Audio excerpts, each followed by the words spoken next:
సిద్దిపేట జిల్లాలో ఉద్యోగ ఉపాధ్యాయ సంఘాల జేఏసీ నాయకులు నిరసన ర్యాలీ చేపట్టారు. ప్రభుత్వం కొత్త పెన్షన్ విధానాన్ని రద్దు చేసి పాత పెన్షన్ విధానాన్ని మళ్లీ తీసుకురావాలని జేఏసీ నాయకులు పరమేశ్వర్ డిమాండ్ చేశారు. రాజకీయ నాయకులు 5 ఏళ్లు పదవిలో ఉంటేనే పెన్షన్ వస్తుంది అన్నారు. ప్రభుత్వ ఉద్యోగులుగా 35 సంవత్సరాలుగా సేవలందించిన పెన్షన్ పొందడం లేదు అని ఆవేదన వ్యక్తం చేశారు. మరి టీఎన్జీఓ అధ్యక్షుడు పరమేశ్వర్ గారి నాయకత్వంలో అన్ని ఉపాధ్యాయ ఉద్యోగ కార్మిక సంఘాలు పెన్షనర్ల సంఘాలు కలిసి ఈరోజు పెన్షన్ విద్రోహ దినం సందర్భంగా జోరు వానలో కుండపోత వర్షంలో కూడా వందలాది మంది విచ్చేసి పిడికిలి బిగించి ఈ వెట్టి చాకిరీ విధానాన్ని రద్దు చేయాలని ప్రభుత్వాన్ని డిమాండ్ చేయడం జరిగింది.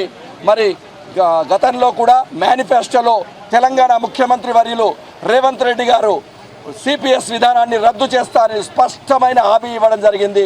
మరి ఎన్నికల మేనిఫెస్టో హామీని నెరవేర్చాలని ఈరోజు సిద్దిపేట జిల్లాలోని ఉద్యోగ ఉపాధ్యాయ కార్మికులందరూ కలిసి పిడికిలి బిగించి ఉద్యమాన్ని నిర్మించారు.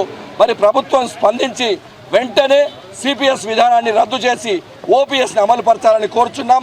అదేవిధంగా మరి మా ఉద్యోగ ఉపాధ్యాయ కార్మికులు పెన్షనర్లందరూ ఒక విధానాన్ని కొనసాగిస్తున్నాయి. ఇంకొక 4 రాష్ట్రాలు కూడా కొత్త ఈ పాత పెన్షన్ విధానాన్ని కొనసాగించే ఆలోచనలో వాళ్ళు ఉన్నారు, చేద్దామనే ఆలోచనలో ఉన్నారు. కనుక మనము కూడా మన తెలంగాణ రాష్ట్రంలో ఉధృతమైన ఉద్యమాన్ని చేపట్టి సిపిఎస్ను అంతం చేసి ఓపీఎస్ తీసుకొచ్చే విధంగా కార్యాచరణ రూపొందించుకోవడానికి జేఏసీగా ఏర్పాటై ఈ జేఏసీ తోటే ఈ కార్యక్రమం నిర్వహించడం జరిగింది.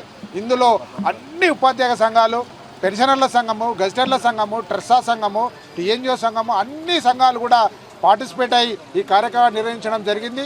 దీంట్లో భాగంగా మేము కోరుకునేది ఒకటే, పాత పెన్షన్ విధానాన్ని అమలుపరచాలి, కొత్త పెన్షన్ విధానాన్ని పూర్తిగా రూపుమాపి రకరకాల పెన్షన్ స్కీమ్లను తీసుకొచ్చి ఒకసారి సిపిఎస్ అంటున్నారు, ఎన్పిఎస్ అంటున్నారు, నిన్న కొత్త పెన్షన్ విధానం యూపీఎస్ అనే ఒక స్కీమ్ తీసుకొచ్చి ఏ స్కీమ్ తీసుకొచ్చినా మాకు కావాల్సింది ఓపీఎస్, ఓల్డ్ పెన్షన్ స్కీమే మనకు అవసరం. కనుక ఉద్యోగులు ఎందుకంటే దాదాపు 30-35 సంవత్సరాలు సర్వీస్ చేస్తే రిటైర్మెంట్ అయిన తర్వాత ఆయన హాయిగా జీవనం గడపడానికి ఎలాంటి సెక్యూరిటీ లేని జీవితాన్ని గడపవిస్తున్నాం. కనుక విధానాన్ని కొనసాగిస్తున్నాయి.